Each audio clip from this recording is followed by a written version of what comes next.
On this podcast, I never pass up the opportunity to have a talk about Christopher Hitchens, and Uh, he was an acquaintance of yours. I was wondering if maybe you'd be comfortable sharing any anecdotes with us. Sure.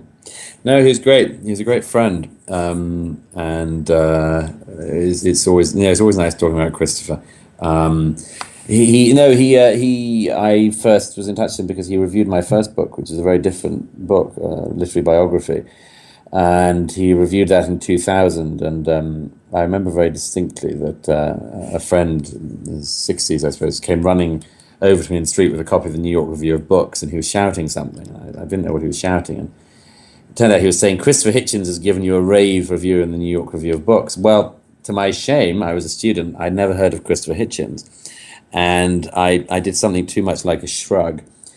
And his friend grabbed me by the shoulders and literally shook me and said, "You don't understand. Christopher Hitchens has been nice about you. Christopher Hitchens isn't nice about anybody." What an And endorsement! exactly. So I thought, well, I'll look into this guy. And anyhow, that was about 2000. And I suppose we started to meet some years later. We were both very, very interested in politics. But I think probably one of our common themes, I suppose, was the fact that both of us had our first love as literature. And so, and saw politics as a necessary thing to deal with if you were to keep the culture and the culture of literature, among other things, alive. And yes, we used to meet whenever he was in England or I was in America, and toasted many a glass and raised and drank many a glass. I suppose one thing, everyone's got a version of this story, but one of the first times that met up with Christopher in London, we had lunch, and various restaurants made it clear they would throw us out by a certain time, and this couldn't be done. So we found a place that would host us as long as we wanted, I suppose I must have dropped him off at his hotel roughly around dinner time, and I went. He had to go upstairs to write an article, and I went home and I crashed out on the sofa and fell asleep, as you'd need to do after a 7-hour lunch with Christopher.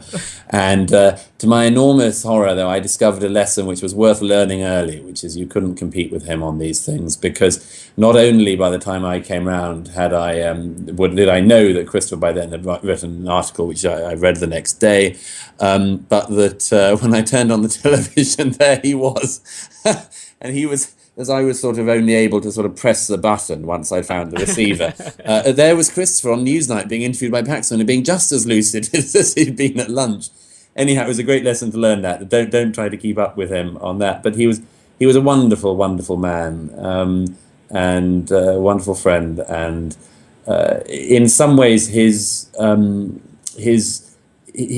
had this amazing transformation, and he would always remain the same, but around the time he did it, God Is Not Great, he suddenly became a superstar. I mean, you would sit in restaurants with him and staff would come over and thank him for his work and things. This is not something that literary celebrity generally brings. Literary celebrity isn't real celebrity. But for Christopher, it really was. You couldn't walk down the street with him in the latter years without him being stopped and so on. He died very much too young. He could have done with another 10 years at least. But he did see something which very few people do. I mean, he saw his obituaries written during his lifetime, for better and for worse, but they were glowing. And I suppose one small bonus, as it were, the only small consolation really from losing him so early, was the fact that at least when he went, he knew how loved he was.